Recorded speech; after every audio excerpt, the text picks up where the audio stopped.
নিরামিষ দিনে একবার হলেও ট্রাই করে দেখতে পারেন ঝিঙের এই রেসিপিটা। খেতে কিন্তু অসাধারণ হয়। খুব সহজে ঘরোয়া উপকরণ দিয়ে বানানো হয় এই রেসিপিটা। নমস্কার বন্ধুরা, ভাই বোনের হেসেল ঘরে সবাইকে স্বাগত। আজ আমি নিয়ে এসেছি দুর্দান্ত স্বাদের সম্পূর্ণ নিরামিষ ঝিঙের তরকারি। ভিডিওটি কেউ স্কিপ করবেন না, পুরো ভিডিওটি দেখার জন্য অনুরোধ রইল। আজকের রেসিপির জন্য আমি এখানে 500 গ্রাম ঝিঙেকে খোসা ছাড়িয়ে বেশ বড় বড় সাইজ করে একটু কেটে নিয়েছি। আর আজকের রেসিপির জন্য আমার একটা স্পেশাল মশলা লাগবে, সেটা আমি বানাবো। তার জন্য নিয়ে নিলাম একটা ব্লেন্ডার জার। এবার এই জারের মধ্যে দিয়ে দিলাম 1 ইঞ্চি আদা স্লাইস করা, 4টে কাঁচা লঙ্কা, ঝালটা অবশ্যই নিজেদের স্বাদ বুঝে দেবেন। একটা মাঝারি সাইজে টমেটোকে টুকরো করে কেটে নিয়েছি। দিয়ে দেবো 1.5 চামচ পোস্ত। ঝিঙে পোস্তয় আমরা যতটা পোস্ত ব্যবহার করি তার থেকে এখানে একটু কম দিলেই হবে। 1 চামচ সাদা তিল, 1 চামচ মগজ। আপনারা এখানে সাদা তিল ও মগজের পরিবর্তে কাজু বাদামও ব্যবহার করতে পারেন, সেক্ষেত্রেও ভালো লাগবে রেসিপিটা। দিয়ে দেবো সামান্য একটু জল। একটা মিহি পেস্ট বানিয়ে নেব। সব উপকরণগুলোর একটা মিহি পেস্ট আমি বানিয়ে নিয়েছি। মশলাটা আমার রেডি হয়ে গেছে। এবার আমি রান্নাটা শুরু করব।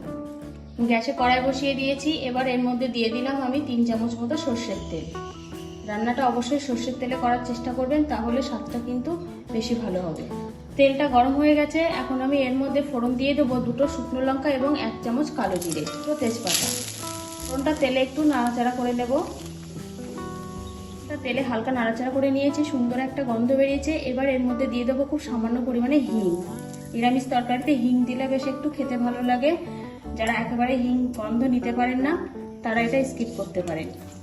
হালকা একটু নাড়াচাড়া করে নিলাম। সবকিছু হালকা একটু নাড়াচাড়া করে নিয়েছি। তেলে বেশ সুন্দর একটা গন্ধ বেরিয়েছে। এবার আমি এর মধ্যে দিয়ে দেবো কেটে রাখা ঝিঙের টুকরোগুলো।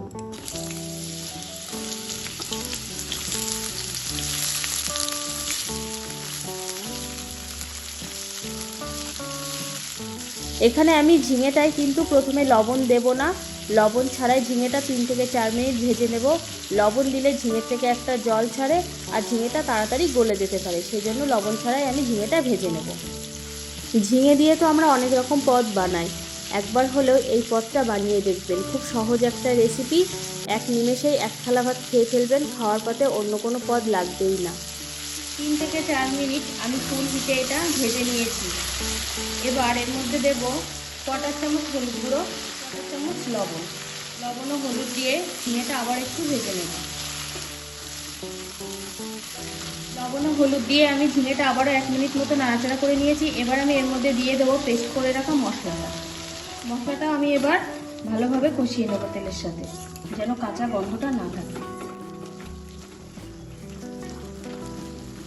3 থেকে 4 মিনিট আমি মশলাটা কষে নিয়েছি। দেখুন তেল সেপারেট হতে শুরু করেছে। এবার আমি অ্যাড করব কিছু গুঁড়ো মশলা দেওয়ার সময় মশলাটা তলায় লেগে যেতে পারে, সেজন্য আমি আগে থেকে মশলার বাটি ধোয়া জলটা দিয়ে রাখলাম। সুন্দর কালারের জন্য আমি এখানে দিয়ে দেবো 1/4 চামচ কাশ্মীরি লঙ্কা গুঁড়ো। যেহেতু আমি এখানে শুকনো লঙ্কা কাঁচা লঙ্কা অনেকটাই দিয়েছি, ঝালটা অবশ্যই নিজেদের স্বাদ বুঝিয়ে দেবে। আর দিয়ে দেবো 1/2 চামচ জিরে গুঁড়ো, 1 চামচ ধনে গুঁড়ো, 4 চামচ গোলমরিচ গুঁড়ো। ভালোভাবে সব মশলাগুলোকে কষিয়ে নেব। সব মশলাগুলো আমার ভালোভাবে কষানো হয়ে গেছে। এবার আমি এর মধ্যে দিয়ে দেবো 1/2 কাপ গরম জল। ঝোলের আন্দাজে দিয়ে দেবো 1/4 চামচ হলুদ গুঁড়ো, স্বাদ মতো 1/2 চামচ লবণ। সব কিছু ঝোলের সাথে ভালোভাবে মিশিয়ে নেব। 4 থেকে 5 মিনিটের জন্য ঢাকা দিয়ে দিলাম, রান্না হতে দেব। 4 মিনিট হয়ে গেছে, আমি এবার ঢাকাটা খুলে নিলাম। এবার এর মধ্যে দিয়ে দেবো 1/4 চামচ চিনি। যারা তরকারিতে একদমই মিষ্টি পছন্দ করেন না, তারা এটা স্কিপ করতে পারেন। চিনিটা মিশিয়ে নিলাম ভালোভাবে। চিনিটা দিয়ে আমি আবারও 1 মিনিট মতো ফুটিয়ে নিয়েছি। রান্নাটা কিন্তু আমার পুরোপুরি কমপ্লিট হয়ে গেছে। এবার আমি এটা নামিয়ে নেব। তার আগে আমি দিয়ে দিলাম এর মধ্যে 1 চামচ ঘি। নিরামিষ তরকারিতে ঘি দিলে এর স্বাদটা কিন্তু বেশ ভালোই লাগে এবং ভালো একটা ফ্লেভার বেরোয়। রান্নাটা আমার পুরোপুরি কমপ্লিট হয়ে গেছে, পাশ দিয়ে তেল ছাড়তে শুরু করেছে। এবার আমি এটা একটা সার্ভিং প্লেটে নামিয়ে নেব। গ্যাসটাকে অফ করে দিলাম।